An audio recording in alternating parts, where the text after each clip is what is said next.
Hello student, कैसे हैं आप सभी लोग। आई होप आप लोग अच्छे होंगे, पढ़ाई कर रहे होंगे। तो फ्रेंड्स, मनायर स्टडी में आप सभी का स्वागत है। तो आज की इस वीडियो में हम प्रश्नावली 10.4 का 7 नंबर क्वेश्चन से स्टार्ट करेंगे और इसमें 12 नंबर क्वेश्चन तक है। इन सभी क्वेश्चन को आज की इस वीडियो में हम सॉल्व करेंगे। तो फ्रेंड्स, हम आपको बता दें कि इसके पहले की वीडियो में हम मतलब कि 10.4 का 6 नंबर क्वेश्चन तक कंप्लीट कर चुके हैं। और फ्रेंड्स, अगर आपने इसके पहले के कोई भी चैप्टर अगर आपका कंप्लीट नहीं है तो आप इसी चैनल के प्लेलिस्ट में जाकर वहाँ से एक तरफ से वीडियो को देख सकते हैं। तो चलिए फ्रेंड्स, वीडियो को स्टार्ट करते हैं। तो यहाँ पर देखिए फ्रेंड्स, प्रश्नावली 10.4। चलिए 7 नंबर क्वेश्चन को पढ़ते हैं, इसमें क्या दिया गया है। तो देखिए फ्रेंड्स, क्वेश्चन आपको दिख रहा होगा। इसमें दिया है कि मान लीजिए सदिश vector A, vector B, vector C. तो यहाँ पर देखिए वेक्टर ए इक्वल टू ये दिया गया है, वेक्टर बी इक्वल टू यहाँ पर ये दिया गया है और वेक्टर सी ये दिया गया है। तो कह रहा है के रूप में दिए हुए हैं, तब दर्शाइए कि यहाँ पर ये जो लिखा है ना, ये इसके बराबर है या नहीं। तो यही हमें इसमें दिखाना है बस। तो चलिए फ्रेंड्स, इसको हम सॉल्व करते हैं। तो यहाँ पर देखिए हम क्वेश्चन को नोट कर लिए हैं। तो चलिए फ्रेंड्स, इसको हम सॉल्व करते हैं। तो लिखेंगे सोल्यूशन। अब देखिए यहाँ पर सबसे पहले हम एलएचएस लेते हैं। तो एलएचएस में क्या दिया गया है, vector A cross vector B plus vector C. यहाँ पर ये कुछ इस टाइप से दिया गया है। तो चलिए पहले हम क्या करते हैं, इसमें कह रहा है वेक्टर बी और वेक्टर सी को ऐड करिए। तो चलिए पहले इसको हम ऐड कर लेते हैं, vector B plus vector C equal to. यहाँ पर देखिए इसको हम ऐड करेंगे तो यहाँ पर क्या हो जाएगा, बी1 प्लस सी1 आई कैप प्लस बी2 प्लस सी2 जे कैप प्लस यहाँ पर बी3 प्लस सी3 के कैप। ये इतना हो गया। अब यहाँ पर ये जो कह रहा है इसके अकॉर्डिंग चलते हैं यहाँ पर।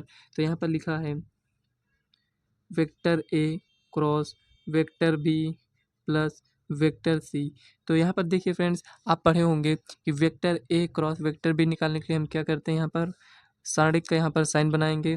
तो यहाँ पर देखिए क्या लिखेंगे, आई कैप और यहाँ पर जे कैप, यहाँ पर के कैप। ये सब आप जानते होंगे। तो यहाँ पर देखिए वेक्टर ए का पहले लिख लेते हैं। तो यहाँ पर वेक्टर ए का जो दिया गया है, ए1 है, ए2 है, ए3, मतलब इसका हम कोफिशिएंट लिखते हैं। तो ए1 ए2 ए3 ये हो गया। अब यहाँ पर इसका लिखेंगे, यहाँ पर बी प्लस सी का क्या है, तो यहाँ पर लिखा है बी1 प्लस सी1 और यहाँ पर बी2 प्लस सी2, यहाँ पर ये बी3 प्लस सी3। कुछ इस टाइप से यहाँ पर दिया गया है। तो देखिए फ्रेंड्स, ये जो इस टाइप से यहाँ पर लिखा है, यहाँ पर ये जो सारणिक है इसकी प्रॉपर्टी क्या कहती है, इसको फ्रेंड्स हम कुछ इस टाइप से लिख सकते हैं, vector B plus vector C. ये हो गया। तो अगर आप सोच रहे हो फ्रेंड्स कि यहाँ पर इसको हम दूसरे तरीके से क्यों नहीं सॉल्व कर रहे हैं, मतलब इसको पूरे को हम एक्सप्लेन कर दें कि मतलब आई कैप लिखें और यहाँ से इसको ढकें और इसको उसके बाद। तो फ्रेंड्स, इस टाइप से अगर आप करेंगे तो बहुत ज़्यादा लेंदी हो जाएगा। सॉल्व तो हो जाएगा लेकिन लेंदी हो जाएगा। हो सकता है कहीं पर आप मिस्टेक कर दें तो वो क्वेश्चन भी रॉन्ग हो जाएगा। ऐसा नहीं है कि सॉल्व नहीं होगा, सॉल्व हो जाएगा। तो यहाँ पर देखिए ईजी तरीका थोड़ा देखते हैं। तो देखिए यहाँ पर ये कुछ इस टाइप से जो लिखा है इसको हम इस टाइप से लिख सकते हैं। ये सारणिक की प्रॉपर्टी है। तो यहाँ पर लिखेंगे I cap J cap K cap, ये हो गया। तो यहाँ पर प्लस करके लिखेंगे, जो भी लिखा है दोनों में सेम लिखेंगे। लेकिन यहाँ पर ये जो प्लस लिखा है, प्लस करके सी1 प्लस करके सी2 और ये सी3 लिखा है, इसको हम अलग लिख देंगे। मतलब कि देखिए ए1 ए2 ए3 ये हो गया और इसमें बी1 बी2 और यहाँ पर बी3 ये इतना हो गया। आई cap J cap K cap ये हो गया। ए1 ए2 ए3, देखिए दोनों यहाँ पर सेम है, केवल यहीं पर चेंज होगा। यहाँ पर लिखेंगे सी1 सी2 सी3। इसको मतलब जो यहाँ पर ये लिखा है इसको हम इस टाइप से लिख सकते हैं। चलिए देखते हैं यहाँ पर जो हमें आरएचएस में सिद्ध करना है, यहाँ पर हमें ये कुछ इस टाइप से लाना है। तो क्या ये इस टाइप से आएगा या नहीं, उसको हम चेक कर लेते हैं। तो सबसे पहले इसमें कह रहा है कि आरएचएस लेते हैं। तो देखिए ए क्रॉस बी हमें निकालना है, vector A cross vector B निकालना है। तो चलिए यहाँ पर चलिए डायरेक्ट ही निकाल लेते हैं। तो यहाँ पर क्या है, vector A cross vector C यहीं पर लिख लेते हैं। तो vector A cross vector B क्या हो जाएगा, तो यहाँ पर लिखेंगे I cap J cap K cap, ये इतना हो गया। और यहाँ पर लिखेंगे ए1 ए2 ए3 और यहाँ पर बी क्या लिखेंगे, तो बी1 बी2 बी3, प्लस लगा है तो प्लस लिख लेंगे। अब यहाँ पर vector A cross vector C का तो आई कैप जे कैप यहाँ पर के कैप, ये हो गया। अब ए का लिखेंगे तो ए1 हो जाएगा ए2 ए3, सी का लिखेंगे तो यहाँ पर सी1 सी2 सी3, क्या आप देख पा रहे हैं फ्रेंड्स कि दोनों सेम आ चुका है। जितना ये LHS में आया है उतना ये RHS में भी आया है। तो यहाँ पर आप कहेंगे vector A cross vector B plus vector C equal to vector A cross vector B plus vector A cross vector C. यहाँ पर क्या है, LHS इक्वल टू RHS। ये आपका प्रूफ हो चुका है। देखिए कितना ईजी था, केवल आपको इतना ही इसमें सिद्ध करना था। तो चलिए नेक्स्ट क्वेश्चन देखते हैं क्या दिया गया है। तो यहाँ पर देखिए 8 नंबर क्वेश्चन में क्या कह रहा है, इसको थोड़ा ध्यान से पढ़िएगा तभी आपको अच्छे से समझ में आएगा। तो यहाँ पर कह रहा है यदि vector A equal to 0 vector है अथवा अथवा यहाँ पर B vector equal to 0 vector, मतलब कि या तो वेक्टर ए 0 वेक्टर है या तो बी वेक्टर 0 वेक्टर है, ठीक है ना। तो कह रहा है अगर यहाँ इन दोनों में से कोई एक अगर 0 वेक्टर है तब अगर हम ए क्रॉस बी निकालते हैं, मतलब vector A vector cross B vector, तब ये क्या देता है, हमें 0 वेक्टर देता है। तो कह रहा है आगे क्या विलोम सत्य है, उदाहरण सहित अपने उत्तर की पुष्टि कीजिए। मतलब उदाहरण देकर इसमें हमें बताना पड़ेगा। तो देखिए फ्रेंड्स, इसका विलोम यहाँ पर हो सकता है आपको ना समझ में आया कि ये कह क्या रहा है। देखिए इसको थोड़ा सा आपको समझने की आवश्यकता है। कह रहा है इसमें फ्रेंड्स कि वेक्टर ए या तो 0 वेक्टर हो या तो बी वेक्टर 0 वेक्टर हो, तो इसमें क्या होगा, vector A cross vector B, यहाँ पर 0 वेक्टर आ रहा है, ठीक है। अब कह रहा है यदि यहाँ पर vector A cross vector B 0 vector है तो क्या वेक्टर ए 0 वेक्टर या फिर वेक्टर बी 0 वेक्टर हो सकता है, मतलब इसी का अपोजिट देखना है आपको। तो चलिए यहाँ पर इसको हम समझते हैं। तो यहाँ पर देखिए हम लिख रहे हैं, आपको थोड़ा सा ध्यान देना है। कह रहा है यदि यदि वेक्टर ए 0 वेक्टर है या vector B equal to 0 vector है, तब हमें क्या मिल रहा है, vector A cross vector B, यहाँ पर क्या मिल रहा है, 0 वेक्टर, ठीक है। ये इतना हो रहा है। अब यहाँ पर कह रहा है इसका अपोजिट क्या कह रहा है, यदि यहाँ पर चेक करना है, इसको हमें बताना है, ठीक है ना, चेक करना है। क्या चेक करना है, यदि यदि vector A cross vector B यदि 0 वेक्टर है तो क्या वेक्टर ए 0 वेक्टर या वेक्टर बी 0 वेक्टर होगा। देखिए जो बुक में लैंग्वेज लिखा था उसको हम कुछ इस टाइप से यहाँ पर लिखे हैं ताकि आपको समझ में आ सके। कह रहा है यदि वेक्टर ए 0 वेक्टर है या बी वेक्टर 0 वेक्टर है, तो यदि हम इसे ए क्रॉस बी करेंगे तो ये हमें 0 वेक्टर ही देगा।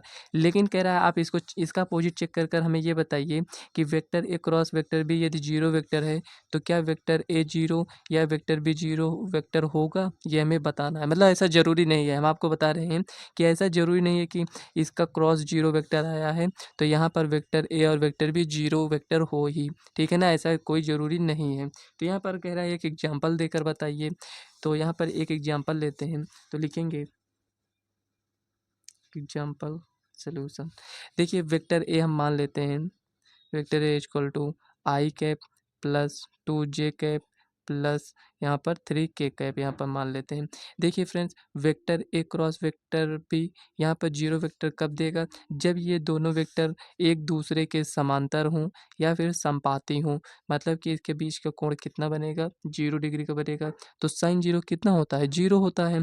तो ये अपने आप यहाँ पर 0 वेक्टर आ जाएगा। तो इसका मतलब फ्रेंड्स यहाँ पर हमें क्या दिखाना है कि जो हम दोनों यहाँ पर वेक्टर लेना है, हमें ऐसा यहाँ पर समझ कर लेना है कि वो दोनों समांतर हों। समांतर का कंडीशन आप क्या जानते हैं, तो आप कहेंगे लेम्डा वी वेक्टर, कुछ इस टाइप से आना चाहिए। तो चलिए यहाँ पर मान लेते हैं वेक्टर बी इक्वल टू, देखिए इसका आप डबल कर दीजिए या 3 गुना कुछ भी आप कर सकते हैं। तो चलिए डबल करते हैं इसका, तो 2i कैप हो जाएगा और यहाँ पर प्लस यहाँ पर 4j cap plus 3k cap. यहाँ पे एग्जाम्पल सॉरी फ्रेंड्स, यहाँ पर 3 का 2 गुना 6 हो जाएगा ना, ये हो गया। अब देखिए यहाँ पर अगर इसमें से हम कॉमन लेंगे तो ये हमें कुछ इस टाइप से मिलेगा। यहाँ पर अगर आप देखें तो देखिए बी वेक्टर, यहाँ पर बी वेक्टर इक्वल टू क्या दिया गया है यहाँ पर, तो आप कहेंगे 2i cap plus 4j cap plus 6k cap, ठीक है, दिया गया है। वेक्टर बी इक्वल टू अगर आप देखें दो कॉमन ले लें तो i cap plus 2j cap plus 3k cap, ठीक है, ये भी मिल गया हमें। तो वेक्टर बी इक्वल टू 2। यहाँ पर ये क्या है, आप कहेंगे वेक्टर ए, ये मिल गया। देखिए यहाँ पर लेमडा के स्थान पर हमें 2 मिल गया, मतलब कि यहाँ पर जो भी 2 वेक्टर होंगे उनमें से अगर हम कुछ कॉमन लें तो मतलब सब में से कॉमन आने के बाद दूसरा वेक्टर अगर हमें मिल गया, समझ लीजिए वे वेक्टर क्या हैं, समांतर हैं। तो यहाँ पर इस टाइप से ये आपने इसको समझ लिया है। अब देखिए फ्रेंड्स, ये कैसे हम चेक करें, हमें नहीं समझ में आ रहा है कि यहाँ पर इसका क्रॉस प्रोडक्ट 0 ही होगा, ये तो हमें पता नहीं है। तो यहाँ पर हम लिखेंगे वेक्टर ए का मैग्नीट्यूड निकाल लेते हैं। तो वेक्टर ए का मैग्नीट्यूड कितना हो जाएगा, 1 का स्क्वायर प्लस 2 का स्क्वायर प्लस 3 का स्क्वायर, 3 का स्क्वायर 9, 2 का स्क्वायर 4, चलिए लिख लेते हैं 1 प्लस 4 प्लस 9, 9 4 13 1 14, ये इतना आ गया। और वेक्टर बी चेक कर लेते हैं। वेक्टर बी यहाँ पर क्या है, तो यहाँ पर ये दिया गया है, तो 2 का स्क्वायर प्लस 4 का स्क्वायर प्लस 6 का स्क्वायर। ध्यान से समझिएगा फ्रेंड्स, तभी समझ में आएगा। अगर आप सोच रहे हैं इसको हम रट ले रहे हैं एग्जाम्पल, तो रटना नहीं है, ये आपको ध्यान देना है। तो यहाँ पर देखिए 4 प्लस 16 प्लस 36, तो यहाँ पर कितना हो जाएगा, 36 4 40 10 50 6 56। देखिए फ्रेंड्स, वेक्टर ए का मैग्नीट्यूड ये इतना आया है, वेक्टर बी का मैग्नीट्यूड ये इतना आया है। इसका मतलब जो हम दोनों वेक्टर लिए हैं ना, तो ये जीरो वेक्टर नहीं है। तो यही इसमें हमें बताना है कि अगर ये जीरो नहीं भी होगा तब भी हमें ए क्रॉस बी क्या मिलेगा, जीरो ही मिलेगा। तो यहाँ पर लिखेंगे vector A cross vector B. ये तो ऐसे एग्जाम्पल लेकर आपको यहाँ पर चेक कर कर बता दिए कि ताकि समझ में और अच्छे से आ जाए। इसको आप नहीं भी लिखेंगे तो कोई प्रॉब्लम नहीं है, केवल हमें यहाँ पर ये दिखाना था कि वेक्टर ए और वेक्टर बी को अगर हम जीरो वेक्टर नहीं लेते हैं तो क्या vector A cross vector B zero आ सकता है, तो वही हमें इसमें दिखाना है। तो चलिए देख लेते हैं आता है कि नहीं। तो यहाँ पर आई cap J cap K cap, तो वेक्टर ए का लिख लेते हैं यहाँ पर 1 2 3, यहाँ पर 2 4 6, कुछ इस टाइप से है। तो चलिए इसको हम सॉल्व करते हैं। लिखेंगे आई कैप, इसको ढकिए, इसको 6 दूनी 12 और यहाँ पर ये -12, देखिए प्लस माइनस जे कैप माइनस जे कैप। अब देखिए यहाँ पर इसको ढकना है और इसको 6 को 1 से गुणा करेंगे तो यहाँ पर 6 आएगा, इसको इससे गुणा करेंगे तो -6 आएगा, प्लस के कैप। अब इसको ढकिए, यहाँ पर देखिए इस पंक्ति को भी इस स्तंभ को भी आपको ढकना है। तो यहाँ पर 4 को 1 से गुणा करेंगे तो 4 बचेगा और 2 को 2 से गुणा करेंगे तो -4, बीच में फार्मूले का माइनस लगा है। आप यहाँ पर क्या देख पा रहे हैं, आप कहेंगे यहाँ पर 0 आई वेक्टर और यहाँ पर 6 में 6 क्या 0, मतलब -0 जे वेक्टर प्लस 0 के वेक्टर। तो आप यहाँ पर ये देख पा रहे होंगे फ्रेंड्स कि vector A cross vector B हमें क्या मिला है, यहाँ पर 0 वेक्टर मिला है। मतलब कि वेक्टर ए और वेक्टर बी 0 वेक्टर नहीं है, तब भी हमें इसका क्रॉस क्या मिला है, 0 वेक्टर मिला है। ऐसा सिचुएशन कब बनेगा, जब एक दूसरे के समांतर हो या तो संपाती हो। अब आप सोच रहे होंगे फ्रेंड्स, आपने तो एक एग्जांपल ले लिया, अगर हमें भी इसी टाइप से अगर लिखना हो तो देखिए फ्रेंड्स, यहाँ पर आप डिजिट चेंज कर दीजिएगा, आपको अपने अकॉर्डिंग थिंकिंग करना है। उसके बाद यहाँ पर आप एक एग्जांपल लेकर, ऐसा नहीं कि जो हम यहाँ पर सॉल्व किए आप भी इसी टाइप से सॉल्व करिए, बिल्कुल आपको ऐसा नहीं करना है। वेक्टर ए को आप दूसरा कुछ मानिए, वेक्टर बी को दूसरा कुछ मानिए, लेकिन जो आपको मानना है वहाँ पर थोड़ा सा ध्यान देना है कि मतलब कि जो यहाँ पर माने प्लस माइनस कुछ भी आप मान लीजिए, उससे मतलब नहीं है यहाँ पर। तो मतलब जो दोनों में रहना चाहिए, मतलब कि देखिए जैसे इसमें ये बी वेक्टर ये इतना था, तो इसमें से अगर हम 2 कॉमन लिए हैं, क्योंकि जब इसमें जो एग्जांपल लिए थे 2 से गुणा किए थे तभी तो ये आया था, तो 2 इसमें से कॉमन लिए तो हमें वेक्टर ए मिल गया है। कुछ इसी टाइप से आपको भी एग्जांपल लेना है। तो चलिए नेक्स्ट क्वेश्चन देखते हैं क्या दिया गया है। अब यहाँ पर देखिए फ्रेंड्स, कह रहा है एक त्रिभुज का क्षेत्रफल ज्ञात कीजिए जिसके शीर्ष यहाँ पर ये दिए गए हैं।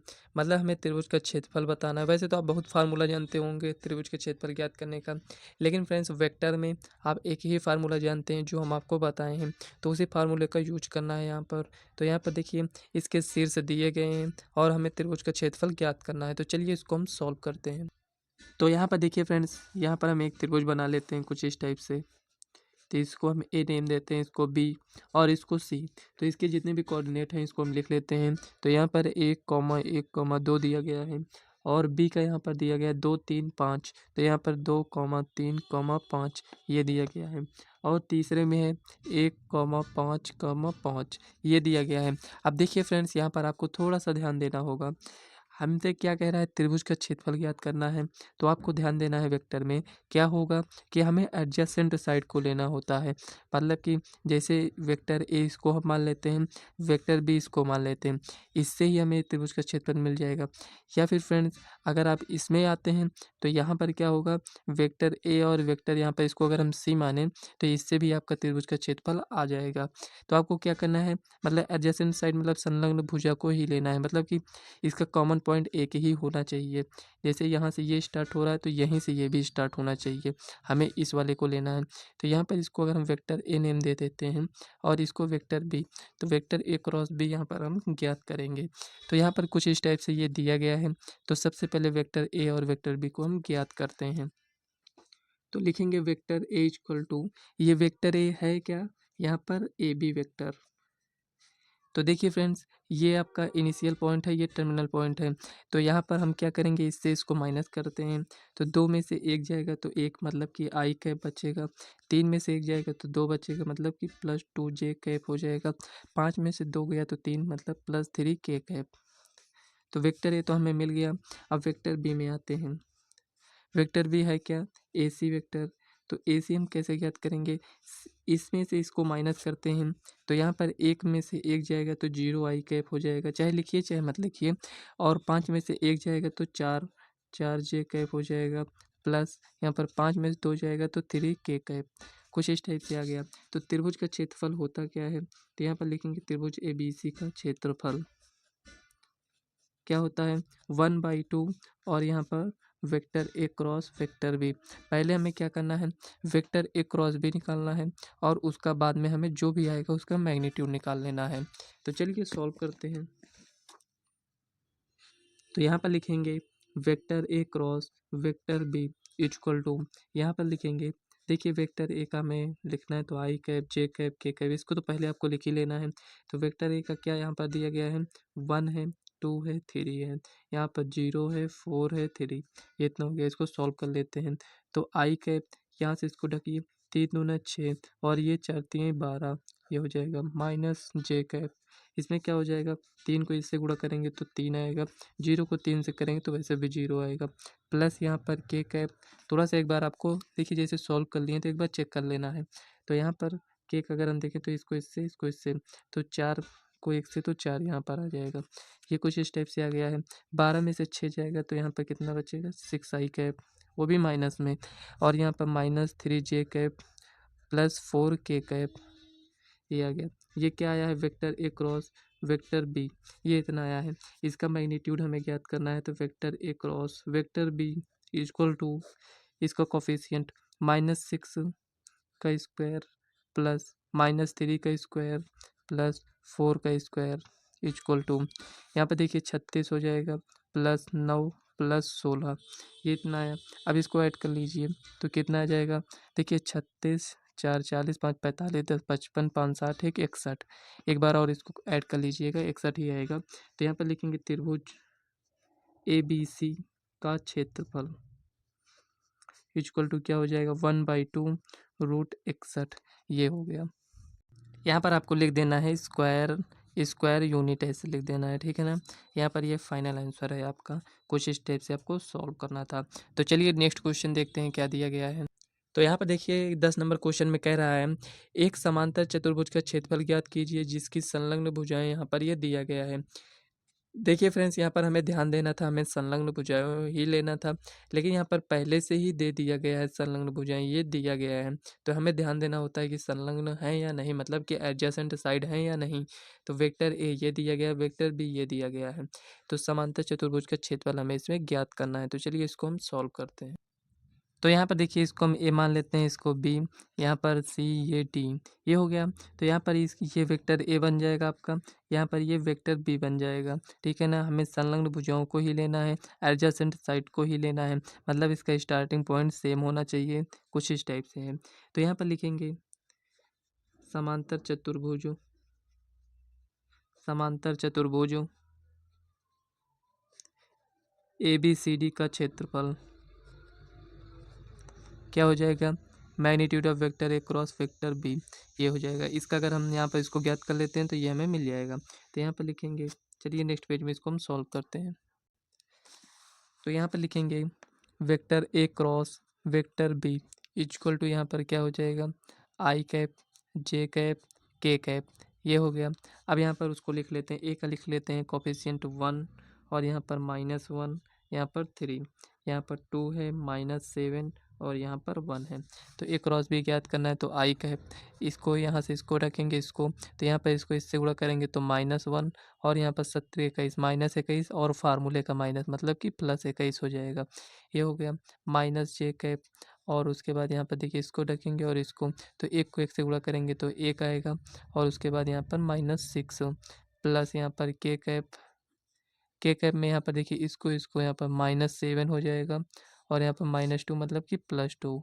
कैसे +2? देखिए इसको गुणा करेंगे तो -2 आएगा, फार्मूले का माइनस तो माइनस माइनस प्लस हो जाएगा। देखिए यहाँ पर 21 में से 1 जाएगा तो 20 आई कैप और यहाँ पर 6 में से 1 जाएगा तो कितना बचेगा -5 और यहाँ पर ये +5 जे कैप, ये इतना आ गया। 7 में से 2 गया तो -5 के कैप। देखिए कैलकुलेशन आपको थोड़ा ध्यान देना है कहीं पर मिस्टेक ना हो। तो यहाँ पर ये इतना आया है। अब देखिए फ्रेंड्स यहाँ पर ये इतना आ चुका है, तो चलिए हमें इतना ही थोड़ी ज्ञात करना है, हमें यहाँ पर vector A cross vector B का मैग्नीट्यूड ज्ञात करना है। तो यहाँ पर मैग्नीट्यूड ज्ञात कर लेते हैं, 20 का स्क्वायर प्लस 5 का स्क्वायर प्लस -5 का स्क्वायर, ये हो गया इक्वल टू, यहाँ पर देखिए 20 का स्क्वायर कितना हो जाएगा 400, 5 का स्क्वायर 25 और -5 का स्क्वायर -25। तो क्या सही है? नहीं, माइनस का -5 और +5 उसका स्क्वायर करेंगे तो उतना ही आएगा। ये हो गया। अब यहाँ पर ये कितना आ जाएगा 450 आया। तो देखिए इसको थोड़ा-सा और अगर आप सॉल्व करना चाहें तो इसको सॉल्व कर लीजिए। तो यहाँ पर कुल मिलाकर ये 15 तियाँ 45, थोड़ा इसको हम सॉल्व करना चाहते हैं। तो देखिए 15 तियाँ 45 मतलब कि 15 गुणे इसको हम क्या लिख सकते हैं 30, कुछ इस टाइप से लिख सकते हैं। तो थोड़ा इसको और सॉल्व कर लीजिए। तो यहाँ पर अगर हम इसको सॉल्व करना चाहें तो 3 गुणे 5 लिख सकते हैं और इसको हम क्या लिख सकते हैं, तो 5 छंग 30 मतलब कि 2 गुणे 3 गुणे यहाँ पर 5, 5 तियाँ 15 दूना 30, ये इतना हो गया। देखिए यहाँ पर 3 2 बार है तो इसको एक बार लिखेंगे, 5 2 बार है तो इसको भी एक बार लिखेंगे। बचा क्या यहाँ पर 2 बचा, तो 3 पचे 15 और यहाँ पर √2, ये इतना आया है। ये क्या आया है, यहाँ पर ये जो इसको हम सॉल्व कर रहे हैं, तो यहाँ पर लिखेंगे समांतर चतुर्भुज ABCD का क्षेत्रफल कितना हो जाएगा, यहाँ पर magnitude of vector A cross vector B कितना आया यहाँ पर 15√2 स्क्वायर यूनिट। यहाँ पर कुछ इस टाइप से, ये इतना आपका फाइनल आंसर आ गया। तो फ्रेंड्स यहाँ पर 10 नंबर क्वेश्चन सॉल्व हो चुका है। तो चलिए नेक्स्ट क्वेश्चन देख लेते हैं क्या दिया गया है। तो यहाँ पर देखिए 11 नंबर क्वेश्चन में दिया गया है, कह रहा है मान लीजिए सदिश वेक्टर ए और वेक्टर बी इस प्रकार हैं कि मैग्नीट्यूड ऑफ वेक्टर ए 3 है, मैग्नीट्यूड ऑफ वेक्टर बी √2/3 है। तो यहाँ पर vector A cross vector B एक मात्रक सदिश है। मतलब क्या कह रहा है इसमें, कह रहा है vector A cross vector B क्या है, एक मात्रक सदिश है। मतलब कि मात्रक सदिश क्यों यहाँ पर बोला गया है कि देखिए जब इसका यहाँ पर मैग्नीट्यूड निकालेंगे तो हमें कितना मिलेगा, 1 मिलेगा। तो आगे यहाँ पर कह रहा है यदि वेक्टर ए और वेक्टर बी के बीच का कोण है, मतलब कि यहाँ पर हमें बताना है कि इसमें कौन सा कोण होगा। समझ में आया क्वेश्चन में क्या कह रहा है, वेक्टर ए का मैग्नीट्यूड दिया गया है, वेक्टर बी का मैग्नीट्यूड दिया गया है और यहाँ पर ए क्रॉस बी का यहाँ पर इसका भी मैग्नीट्यूड दिया गया है, कितना दिया गया है, 1 दिया गया है। तो चलिए इसको हम सॉल्व करते हैं। तो यहाँ पर देखिए फ्रेंड्स यहाँ पर जो भी दिए गए इसको हम नोट कर लिए हैं। ए क्रॉस बी यहाँ पर दिया गया, क्या कह रहा था, यहाँ पर ये क्या है, मात्रक सदिश बोला गया है। इसका मतलब कहीं ना कहीं इसका मैग्नीट्यूड हम निकाले हैं तो हमें क्या मिला है, 1 मिला है। तो आप फार्मूला क्या जानते हैं, तो यहाँ पर हम लिखेंगे ज्ञात करना है वेक्टर ए तथा वेक्टर बी के बीच का कोण यहाँ पर हमें कोण ज्ञात करना है। मान लेते हैं वेक्टर ए कुछ इस टाइप से होगा, वेक्टर बी कुछ इस टाइप से होगा, तो यहाँ पर इसके बीच का हमें कोण ज्ञात करना है। तो चलिए यहाँ पर हम ज्ञात करते हैं। तो लिखेंगे सॉल्यूशन। तो फ्रेंड्स हम आपको एक फार्मूला बताए थे, क्या आपको याद है, तो आप कहेंगे वेक्टर ए वेक्टर बी, आपने बताया था कि वेक्टर ए का मैग्नीट्यूड वेक्टर बी का मैग्नीट्यूड, और यहाँ पर हम बताए थे साइन थीटा, उसके बाद यहाँ पर एन कैप बताए थे। कुछ इस टाइप से यहाँ पर बताए थे, ये दिशा को रिप्रेजेंट करेगा। देखिए इसी फार्मूले से आपका यहाँ पर ये क्वेश्चन सॉल्व हो जाएगा। देखिए यहाँ पर ये जो दिया गया vector A cross vector B, ये तो यहाँ पर ये दिया नहीं गया है कि यहाँ पर हम रख दें, इसका मैग्नीट्यूड दिया गया है इसका, तो यहाँ पर हम क्या करते हैं, इसका मैग्नीट्यूड कर लेते हैं। तो यहाँ पर इसका मैग्नीट्यूड करेंगे, इसका मैग्नीट्यूड निकालेंगे, ये आ जाएगा। इसका मैग्नीट्यूड पहले से ही दिया गया है, तो इसका मैग्नीट्यूड क्या करेंगे, इसका भी दिया गया है, तो लिख लेते हैं वेक्टर ए वेक्टर बी, ये हो गया साइन थीटा यन कैप, इसका भी मैग्नीट्यूड ले लेते हैं, ठीक है ना। तो देखिए यन कैप क्या है, मात्रक सदिश है, तो मात्रक सदिश है तो इसका मैग्नीट्यूड कितना होता है, 1 होता है वैसे भी। तो यहाँ पर ये कितना दिया गया है, 1 दिया गया है, इक्वल टू यहाँ पर ये कितना दिया गया है, 3 दिया गया है, ये कितना दिया गया है, 2/3 दिया गया, √2/3 दिया गया है, और यहाँ पर साइन थीटा लिख लेंगे। इसका तो 1 वैसे भी हो जाएगा, इससे ये कैंसिल, इसको पक्षांतर करेंगे तो यहाँ पर लिखेंगे साइन थीटा इक्वल टू 1/√2। 1/√2 कितना मान है, तो आप कहेंगे sine theta equal to sine, यहाँ पर 45 का है मतलब कि π/4, तो यहाँ पर थीटा इक्वल टू कितना आएगा, π/4। कौन सा ऑप्शन आपका सही हो जाएगा, तो यहाँ पर फ्रेंड्स बी ऑप्शन आपका राइट आंसर है। कुछ इस टाइप से आप इसको सॉल्व कर सकते हैं। यहाँ पर देखिए नहीं दिख रहा था, तो यहाँ पर sine theta equal to sine π/4, तो यहाँ पर थीटा कितना आया कंपेयर करेंगे तो π/4 आएगा। कौन सा ऑप्शन सही है, बी ऑप्शन आपका राइट आंसर है। कुछ इस टाइप से आपको क्वेश्चन को सॉल्व करना है। तो चलिए नेक्स्ट क्वेश्चन देखते हैं क्या दिया गया है। तो यहाँ पर देखिए फ्रेंड्स 12 नंबर क्वेश्चन इसमें दिया गया है। कह रहा है एक आयत के शीर्ष ए बी सी और डी हैं, जिनके स्थिति सदिश क्रमशः यहाँ पर ये दिए गए हैं, का क्षेत्रफल हमें ज्ञात करना है।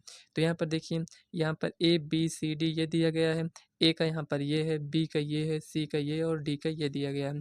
क्या दिए गए हैं, ये स्थिति सदिश दिए गए हैं। तो इसके पॉइंट कौन से होंगे, तो यहाँ पर देखिए इसके -1 हो जाएगा, ये 1/2 हो जाएगा, यहाँ पर ये 4। तो चलिए इसको कैसे सॉल्व करना है इसको समझ लेते हैं। देखिए फ्रेंड्स यहाँ पर ए का स्थिति सदिश दिया गया है, तो इसके पॉइंट तो हम लिख ही सकते हैं ना। तो यहाँ पर लिखेंगे -1 हो जाएगा, 1/2 हो जाएगा, और यहाँ पर 4 हो जाएगा। ऐसा क्यों कर रहे हैं, तो अभी आपको समझ में आ जाएगा। यहाँ पर देखिए बी में क्या है, तो यहाँ पर 1 है और 1/2, उसके बाद यहाँ पर 4 दिया गया है, यहाँ पर भी वही दिया गया है।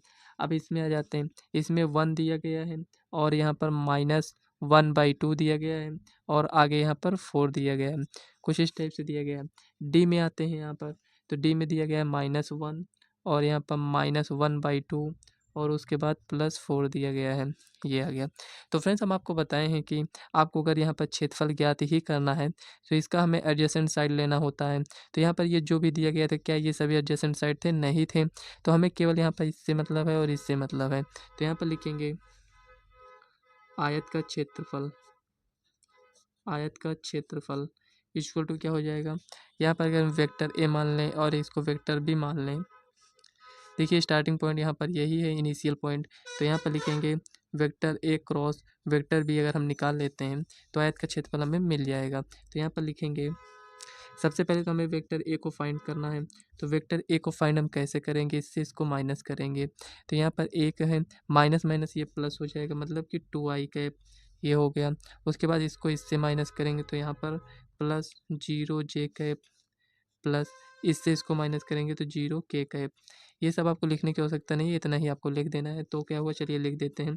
तो वेक्टर बी इक्वल टू क्या हो जाएगा, तो वेक्टर बी अगर आपको नहीं समझ में आ रहा है तो कुछ इस टाइप से आप लिख लीजिए, ए बी वेक्टर और यहाँ पर ए डी वेक्टर, ठीक है ना, आप समझ में आ गया होगा, ए डी वेक्टर। तो इसमें से इसको इससे माइनस करेंगे तो 2i कैप हो जाएगा, और उसके बाद यहाँ पर देखिए इससे माइनस कर रहे हैं इसको, तो ये माइनस में ये भी माइनस में है, तो यहाँ पर क्या हो जाएगा, लिखेंगे माइनस। देखिए दोनों माइनस में है, तो माइनस माइनस क्या हो जाएगा प्लस, -1/2, -1/2 कितना हो जाएगा, -2/2, मतलब कि -1। तो -1 मतलब जे कैप, ये हो गया 4 में 4 + 0k कैप, ये इतना आ चुका है। अब यहाँ पर लिखेंगे vector A cross vector B. देखिए जो समांतर चतुर्भुज का क्षेत्रफल आप पढ़े थे उसका भी वही था, इसका भी सेम ही रहेगा, क्योंकि आयत जो है ये भी समांतर चतुर्भुज में ही आता है। तो यहाँ पर देखिए, अब यहाँ पर ए क्रॉस बी हमें ज्ञात करना है, तो लिखेंगे I cap, J cap, K cap, जो भी उसको नोट कर लीजिए, 2 0 0 2 -1 0, ये इतना है। तो लिखेंगे आई कैप तो यहाँ पर देखिए ये इधर इतना 0, तो यहाँ पर 0 हो जाएगा। उसके बाद माइनस जे कैप में आते हैं, तो इसको हटाएंगे इसको, तो इससे इसको इससे, तो इसमें भी 0 प्लस के कैप, तो इसको हटाएंगे इसको, -2 हो जाएगा। 2 को 0 से करेंगे तो 0। तो देखिए इसको हम हटा देते हैं, तो यहाँ पर vector A cross vector B equal to क्या हो जाएगा, -2 के कैप, ये आ गया। लेकिन इसका हमें मैग्नीट्यूड ज्ञात करना है, तो यहाँ पर लिखेंगे vector A cross vector B equal to, इसका मैग्नीट्यूड क्या है, -2 का स्क्वायर कर देंगे तो कितना आएगा, 4। तो 4 इक्वल टू यहाँ पर 2 हो जाएगा। तो यहाँ पर देखिए ये क्या आया, इसका मैग्नीट्यूड 2 आया है। तो लिखेंगे आयत का क्षेत्रफल, आयत का क्षेत्रफल इक्वल टू कितना है यहाँ पर, vector A cross vector B equal to यहाँ पर 2। तो यहाँ पर कौन सा ऑप्शन सही हो जाएगा, सी ऑप्शन आपका राइट आंसर है। तो इस टाइप से आपको क्वेश्चन को सॉल्व करना था। तो यहाँ पर फ्रेंड्स 10.4 एक्सरसाइज जो है ये आपकी कंप्लीट हो चुकी है। इसके बाद फ्रेंड्स हम नेक्स्ट चैप्टर में आएंगे। तो आपने फ्रेंड्स यहाँ तक वीडियो देखा है तो समझ लीजिए फ्रेंड्स आपने यहाँ तक तो कंप्लीट ही कर लिया है। लेकिन आपको क्या करना है, एक बार प्रैक्टिस करना है, खुद से भी क्वेश्चन को सॉल्व करना है। जब तक आप उसे ट्राई नहीं करेंगे तब तक फ्रेंड्स आपको नहीं समझ में आएगा कि कहाँ पर आप मिस्टेक कर रहे हैं। तो फ्रेंड्स आज की ये वीडियो कैसी लगी कमेंट बॉक्स में ज़रूर बताइएगा। वीडियो पसंद आए तो वीडियो को लाइक व चैनल को सब्सक्राइब कर लीजिएगा और इस वीडियो को अपने फ्रेंड्स को भी शेयर करिएगा। तो चलिए फ्रेंड्स मिलते हैं नेक्स्ट वीडियो में, तब तक के लिए बाय।